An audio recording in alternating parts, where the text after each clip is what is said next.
Hello everyone and welcome to Footy Adventures. It is Sam here taking you through all of the different stadiums and games from around the world. If you are new here, then please consider subscribing. If you've been here before, it's great to see you again. I am outside the Tumba Stadium in Thessaloniki in Greece for PAOK Thessaloniki against OFI Crete in the Greek Cup. And here is what's coming up in today's video.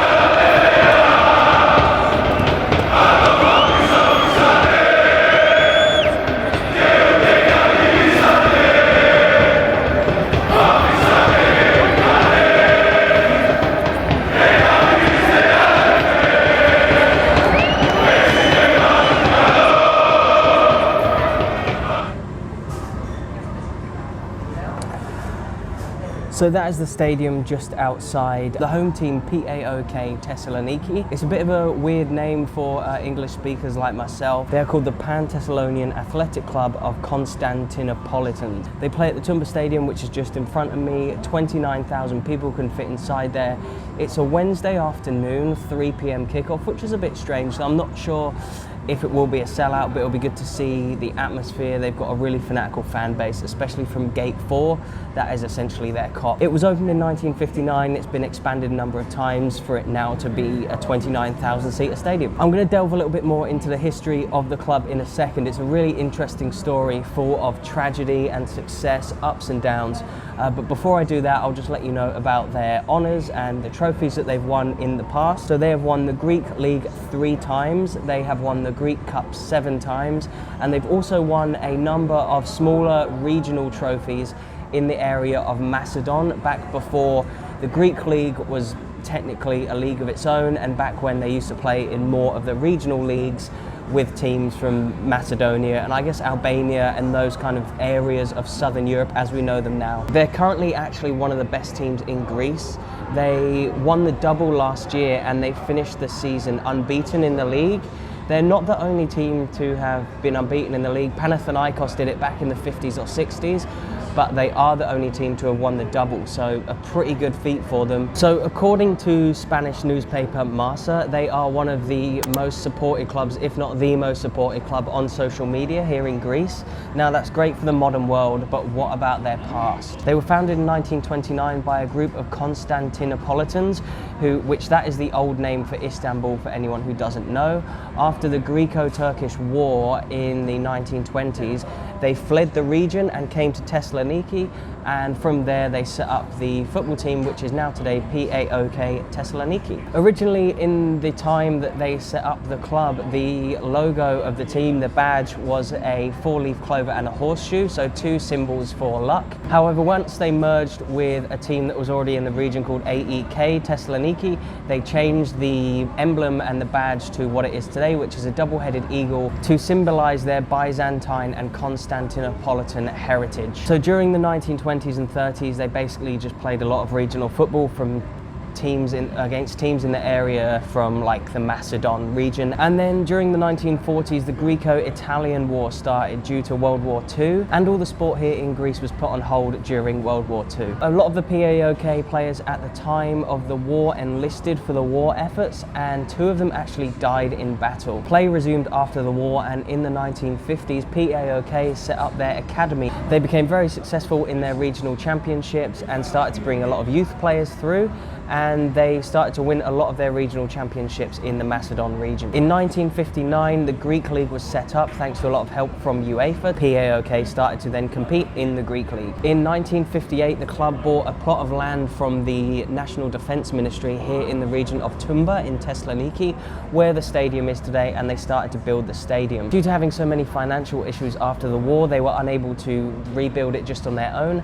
They had to have a lot of funding from fans, and fans didn't just stop there. Credit to them, they also helped in the actual building of the stadium and lent a hand to the club to help build the stadium and basically lay the foundations for where it is today as a club. The 1960s rolled around and they established themselves as a pretty good team in Greece, never getting relegated but never really competing at the top of the table. But it was just a time after the war where they needed to establish themselves as a good team here in Greece. Then the 1970s, their golden era. This is considered the best time in their history by far. They won their first league championship in 1976 and also won 2 cup titles in that decade. in 1972 and 1974. They also had great trips in Europe and played teams like Milan, Legia Warsaw, Lyon, Barcelona and Dynamo Kiev, to name but a few. And they established themselves now not only as a top team in Greece, but as a name on the European stage as well. Midway through the 1980s and 1985, they won their second championship here in Greece. But sadly, in 1981, their Hungarian manager, Gyula Laurent, died on the touchline. He had a heart attack in the 16th minute of the match against Olympiacos here at the Tumba Stadium. The players weren't actually told of his fate until after the game, so tragedy struck this club again in the 80s as it did back in the 40s during the World War. Not quite as successful as the teams that played in the 1970s, they actually lost 3 cup finals in the 1980s. The 1990s had a lot of ups and downs for the club as well. They lost another cup final, this time in 1992, and they almost got relegated in 1996. However, they did manage to stave off relegation, and by the 1997-98 season they actually beat Arsenal 2-1 on aggregate in the UEFA Cup. In that same season, Arsenal actually went on to win the double. They won the Premier League and the FA Cup, and Tony Adams and David Seaman gave great credit to the atmosphere here at the Tumba Stadium. But tragedy struck the club again in 1998 as one of their players, only 21 years old, died in a traffic accident. So 21-year-old Castoris died that day in a car crash, and his jersey number, the number 17 that he used to wear, is retired to this day so that nobody can ever wear it again for the club. A touching tribute to the young player. In the 2000s, they won the cup twice, in 2001 and 2003, but around the time of 2006, awful management, embezzlement, fraud, and a war between fans and the board almost brought the club to its knees, and they faced administration. Big sponsorship deals thankfully brought the club back from the brink, and they weren't put out of business,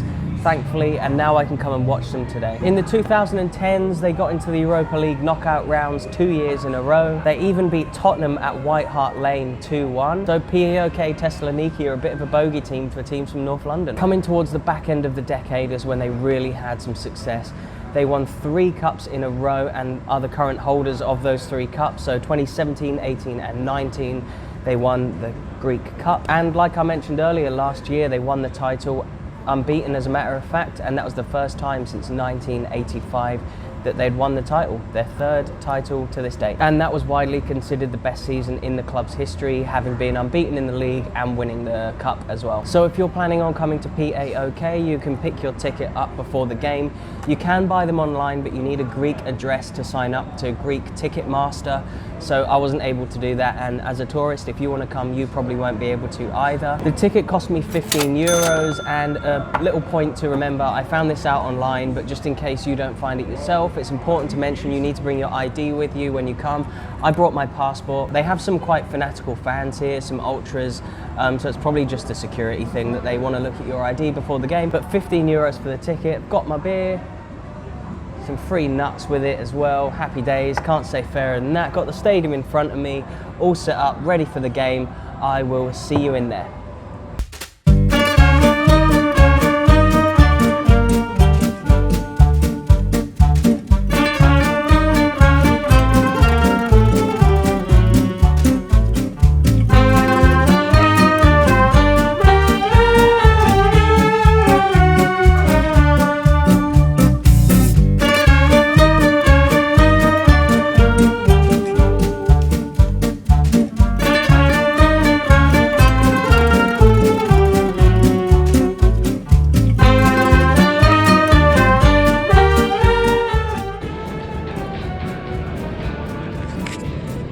Right, so I've just made it through security and made it to my seat. For 15 euros, pretty happy with this. Halfway line seat. I think the home fans sit over there, gate 4, like the fanatic fans. Pretty excited for this one. It's a cup game between PAOK and Crete, and it's a 2-legged affair, and last week PAOK won 3-0 in Crete. Pretty much they're probably likely to go through, even if they lose 2-0 at home. I mean, they'll still go through today. I don't know if they'll even be playing their strongest team because of that. I hope they do play quite a strong team. I want to see Chubarak Pom. But yeah, it's a pretty cool stadium from in here. Nice little seat on the halfway line. Looking forward to kickoff. 1926 Pan-Thessalonian Athletic Club of Constantinople.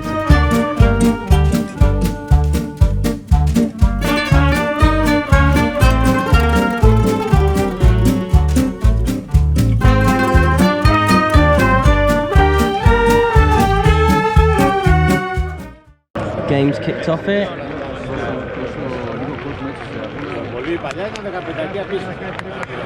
Oh.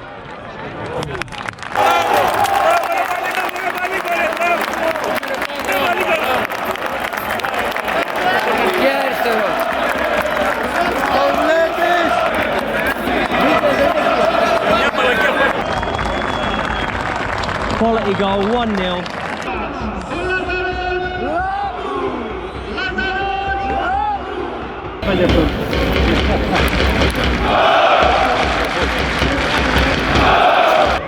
PAOK with a penalty. 2-0.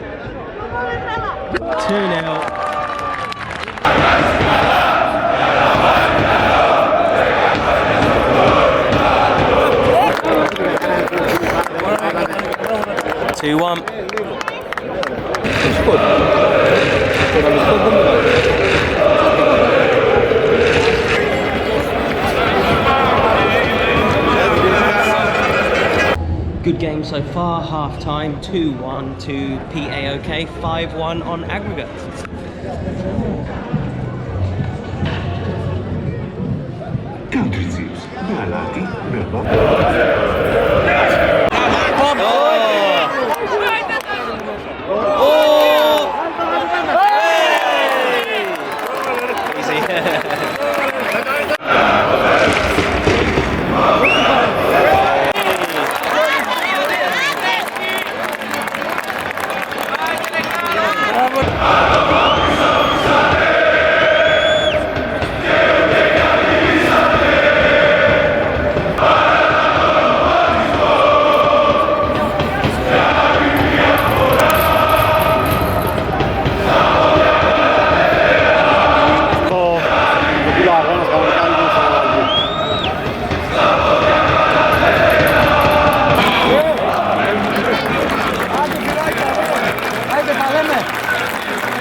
So that's full time here, 4-1 to PAOK Thessaloniki.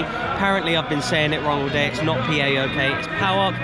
4-1, another 5-goal game. That's 10 goals in the first 2 games of the decade. I hope that's a sign of things to come. I hope you enjoyed the first European game on Footy Adventures. It's been another great game here. I've really enjoyed this. Apparently PAOK are going to build a new stadium in a couple of years, so hopefully I can come back and see that then. But for now, it's time to edit this vlog, get it up tomorrow morning, and then off to Athens. See you later.